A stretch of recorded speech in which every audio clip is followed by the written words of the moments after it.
नमस्कार, मैं रूपेश कुमार अनसुनी आवाज में आपका स्वागत है। भारतीय राजनीति में वामपंथी राजनीति का अपना एक सुनहरा इतिहास रहा है।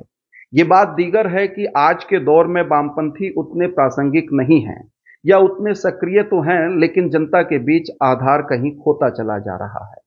ये उनकी अपने मूल्यांकन का विषय हो सकता है, लेकिन देश को दीर्घकालिक तौर पर सोचना और वैचारिक तौर पर दिशा तय करने में वामपंथी हमेशा आगे रहे हैं।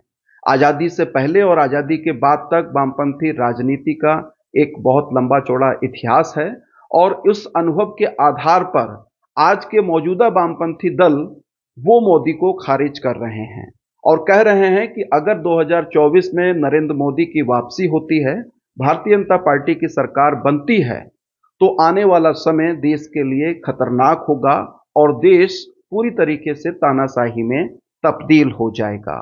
क्या वास्तव में देश तानाशाही की ओर जा रहा है? वामपंथी दल नरेंद्र मोदी को क्यों खारिज करते हैं? ये दोनों बहुत महत्वपूर्ण विषय हैं और इस विषय पर बात करने के लिए वामपंथी विशेषज्ञ एडवोकेट अमनदीप कौर जी हमारे साथ मौजूद हैं। क्या माना जाए, जो लेफ्ट कह रहा है कि नरेंद्र मोदी को एक तरीके से खारिज कर रहा है, तो वो खारिज करना लाजमी है और जनता समझेगी इस बात को? देखिए, जब देश को बचाने की बात है, यहाँ किसी व्यक्ति को या किसी विशेष वर्ग को बचाने की बात नहीं है। यहाँ तो देश को बचाने की बात है ना। अगर संविधान बचेगा तभी देश बचेगा, और देश बचेगा तभी इस देश के भीतर जो इतनी खूबसूरती से लोग गंगा जुमनी तहजीब के साथ लोग रहते हैं, तभी बच पाएंगे। मसला नरेंद्र मोदी का है या पूरा वैचारिक मसला है? वैचारिक कि वो विचार ही नहीं आना चाहिए हिंदुस्तान के बिल्कुल अंदर? बिल्कुल वैचारिक मामला है। नरेंद्र मोदी चेहरा जरूर है, लेकिन जो असली मामला है वो विचार का मामला है। जो विचार मनुस्मृति को लागू करने की बात कर रहा है, उस विचार की खिलाफत हो रही है, लेकिन चेहरा नरेंद्र मोदी दल जो है वो पूरी तरीके से आरएसएस और भाजपा के विचारों को खारिज करते हैं। जी, निश्चित तौर पर हम तो कह रहे हैं कि संविधान हमें जितनी खूबसूरती से चीजों को पिरो के रखा है संविधान को, वो संविधान के हिसाब से चलना चाहिए। आप सिंगल पार्टी की बात, सिंगल इलेक्शन की बात कर रहे हैं, या देश का जो आप राज्य की स्वायत्ताओं को खत्म करने की बात, आप कृषि बिल लेकर आए। मैं कृषि बिल को इसके साथ इसलिए जोड़ रही हूँ कि स्वायत्तता थी, जो स्टेट को कानून बनाने का अधिकार था, वो अधिकार सेंटर ने बनाया। तो आप स्टेट्स को भी खत्म करने की बात कर रहे हैं ना, और संविधान पे हमला हमने इस रूप में भी देखा। तो आपको क्या लगता है कि ये जो 24 का चुनाव है उसमें जनता आपकी बात, अब तो इंडिया गठबंधन है, गठबंधन की बात पब्लिक सुनेगी क्या? निश्चित तौर पर सुनेगी, क्योंकि जनता त्रस्त है। जनता खुल के नहीं बोल पा रही है, क्योंकि डर है, भय है, आतंक है, सब कुछ है। लोगों के अंदर एक डर है, लेकिन इंटरनली लोग भारतीय जनता पार्टी के खिलाफ हैं और वो वोट भारतीय जनता पार्टी के विचार के खिलाफ देंगे।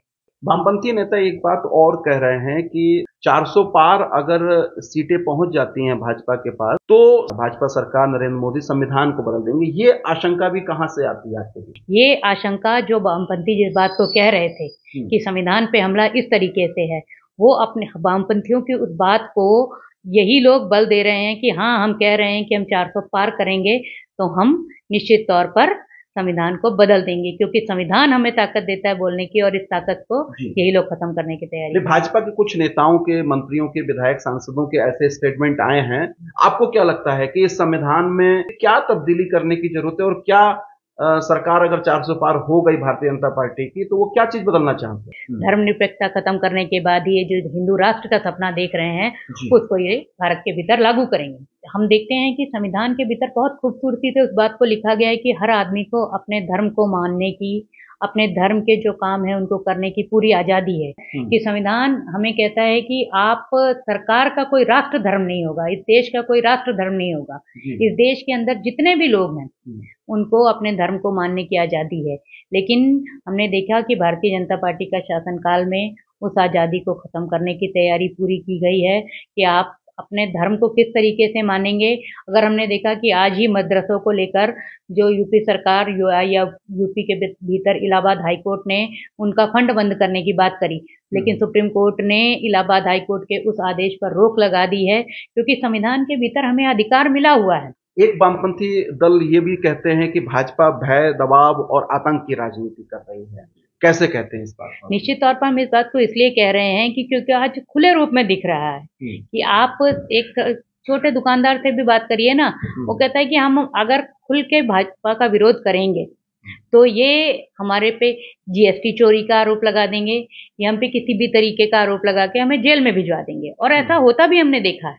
जी, और अभी जो चुनाव चल रहा है, इस चुनाव में लेफ्ट फ्रंट का ये कहना है कि मुद्दा विहीन चुनाव है। मानते हैं आपके इसमें सिर्फ और सिर्फ धार्मिक आधार पर ही चुनाव हो रहा है? जी, जो देश का बेसिक सवाल है कि हम शिक्षा का सवाल लें, रोजगार का सवाल लें, कि भारत की बहुत बड़ी आबादी, आज मैं देख रही थी आईआईटी बॉम्बे के 17% जो स्टूडेंट वहां से पास आउट हुआ है वो बेरोजगार है। तो बहुत बड़े बड़े हायर एजुकेशन के लोग पास करके वो लोग बेरोजगारी के दायरे में आ रहे हैं। वो सवाल आज नहीं बन पा रहा है। आप इस मुद्दे को बना दे रहे हैं कि राम मंदिर बन गया, तो राम मंदिर भारतीय जनता पार्टी की उपलब्धि नहीं थी, वो सुप्रीम कोर्ट का आदेश था। उस सुप्रीम कोर्ट के आदेश के बाद राम मंदिर का निर्माण होता है। भारतीय जनता पार्टी को उस क्रेडिट को लेने का हक नहीं है। छल प्रपंच और एक मिथ्या प्रचार, इसका सहारा भाजपा लेती है और लोगों को सम्मोहित कर लेती है, ऐसा भी लेफ्ट फ्रंट के लोग कहते हैं। जो आपको दिखाया जाएगा, आप एक ही झूठ को 10 बार बोलेंगे तो झूठ भी सच लगने लगता है। हिटलर के दौर में यही हुआ था कि झूठ को बहुत चिल्ला चिल्ला के कहा जाता था और लोग उसे सच मान लेते थे। और ठीक वैसे ही आज हो रहा है, जो मैंने पहले भी कहा कि यूक्रेन के युद्ध को रुकवा दिया गया। नरेंद्र मोदी को वामपंथी दल हिटलर की ही संज्ञा देते हैं और कहते हैं कि वो उन्हीं के पद चिन्हों पर चल रहे हैं। तो बहुत दशकों का फासला है हिटलर और नरेंद्र मोदी जी में। तो कैसे आप इस बात को कहते हैं और कैसे आप तारतम्य जोड़ पाते हैं कि नरेंद्र मोदी हिटलर के नक्शे कदम पर चल रहे हैं? देखिए, विचार तो एक ही है ना। हिटलर का विचार जो था, नरेंद्र मोदी जी का जो बेसिक जो उनका है ग्राउंड जो विचार है वही विचार है। जी। हम कहते हैं कि आरएसएस का जो विचार है कि हम जो कहते हैं वही सही है, और हिटलर भी यही कहा करते थे कि हम जो कह रहे हैं वही सही है, और नरेंद्र मोदी जी भी उसी काम को कर रहे हैं कि हाँ हम हैं वन मैन आर्मी। वामपंथी संगठन और वामपंथी पार्टियां एक चीज ये भी कह रही हैं कि ईडी और सीबीआई का खुलकर दुरुपयोग हो रहा है और ईडी और सीबीआई को अपने सुरक्षा कवच के तौर पर भारतीय जनता पार्टी इस्तेमाल कर रही है। जी, जो सुप्रीम कोर्ट सुप्रीम ताकत है हमारे देश के अंदर, संविधान के भीतर सबसे सुप्रीम ताकत है, वही कह दे रही है कि जो सीबीआई है वो पिंजरे का तोता है और तोता वही बोलेगा जो सरकार कहेगी, और वो दिख भी रहा है। क्या हमने देखा कि ईडी के छापे किन किन लोगों के खिलाफ पड़े। अगर इलेक्टोरल बॉन्ड है, इलेक्टोरल स्कैम जो है, बहुत बॉन्ड का स्कैम दुनिया का सबसे बड़ा स्कैम है। उसको हमारे देश की जो वित्त मंत्री हैं उनके पति अर्थशास्त्री वो भी कह रहे हैं कि ये दुनिया का सबसे बड़ा भ्रष्टाचार है, स्कैम है। लेकिन आप भारतीय जनता पार्टी के खिलाफ कार्यवाही नहीं कर रहे हैं, तो ये ईडी को आप स्वतंत्र कैसे मान सकते हैं? ईडी तो उन्हीं के खिलाफ कार्यवाही करेगी जो सरकार के खिलाफ है। क्या मनुवाद की जो चीजें हैं, लोग सामान्य तौर पर जानते हैं कि मनुवाद की जो विसंगतियां हैं वो आज के समाज में फिट नहीं बैठती हैं, तो लोग कैसे स्वीकार कर लेंगे? आप हिंदू राष्ट्र बना भी देंगे तो क्या मनुवाद की गुंजाइश बचती है इस हिंदुस्तान में? महिलाएं हैं, शूद्र हैं, दलित हैं, या दलित के सर के ऊपर अगर कोई पेशाब कर दे रहा है तो ये मनुवाद का ही चेहरा है। रोजमर्रा की जिंदगी में ऐसा होता ही होता है। या हम देखें कि उत्तराखंड में भी एक दलित लड़के को इसलिए मार दिया जाता है कि वो सवर्ण लड़की से शादी कर लेता है। तो ये मनुवादी संस्कृति का ही प्रतीक है ना।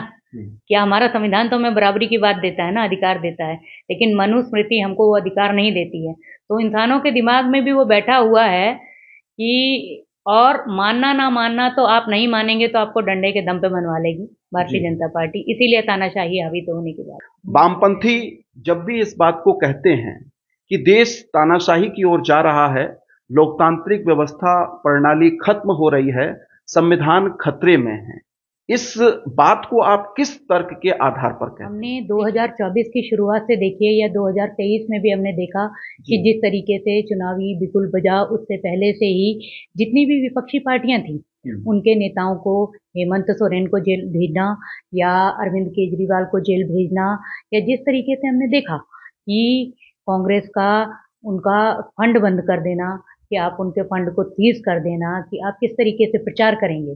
तो निश्चित तौर पर ये जो है तानाशाही किस तरीके से देश के ऊपर हावी हो रहा है, हमने देखा कि अभी ताजा तरीन उदाहरण हमारे सामने इलेक्शन कमीशन का है कि जब संवैधानिक पीठ ने कहा था कि 5 लोगों की संवैधानिक पीठ ने कहा कि उसमें देश के मुखिया प्रधानमंत्री रहेंगे, विपक्ष के नेता रहेंगे और सीजीआई रहेंगे।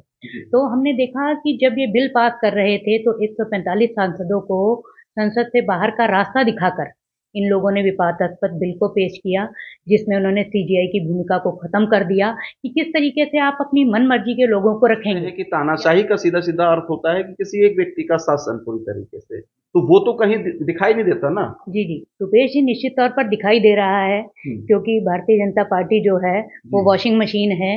जितने भी लोग थे जिनके खिलाफ भ्रष्टाचार के मुकदमे थे, ईडी सीबीआई के उनके ऊपर छापे पड़े उन लोगों के खिलाफ, लेकिन चार्जशीट नहीं आई जब उन्होंने भाजपा को ज्वाइन कर लिया। तो ये तानाशाह का रूप किस रूप में दिख रहा है, खुले रूप में नहीं दिखेगा हिटलर के दौर में जो दिखता था, क्योंकि आज परिस्थितियां बदल गई हैं, चीजें बदल गई हैं, लेकिन तानाशाही जिस रूप में आती है उसी रूप में हम लोग उसको देख रहे हैं। क्या आज की जनता, आज की आवाम, 21वीं सदी के लोग किसी भी किस्म के तानाशाही को बर्दाश्त कर पाएंगे? जब आप विपक्ष की आवाज को ही खत्म कर देंगे, लोकतंत्र का सबसे बड़ा जरिया होता है लोकतांत्रिक प्रणाली में कि आप विपक्ष की आवाज को भी सम्मान देंगे। जब आप विपक्ष की आवाज को ही सम्मान नहीं दे रहे हैं, विपक्ष को आप बोलने का रास्ता नहीं दे रहे हैं, तो इसलिए नहीं। ईडी सीबीआई का छापे नहीं मारेगी तो क्या करेगी, मुझे बताइए। उसका काम क्या है? उसका काम तो यही है ना कि जहां करप्शन की संभावनाएं हैं, आशंकाएं हैं, वहां पर छापे मारना।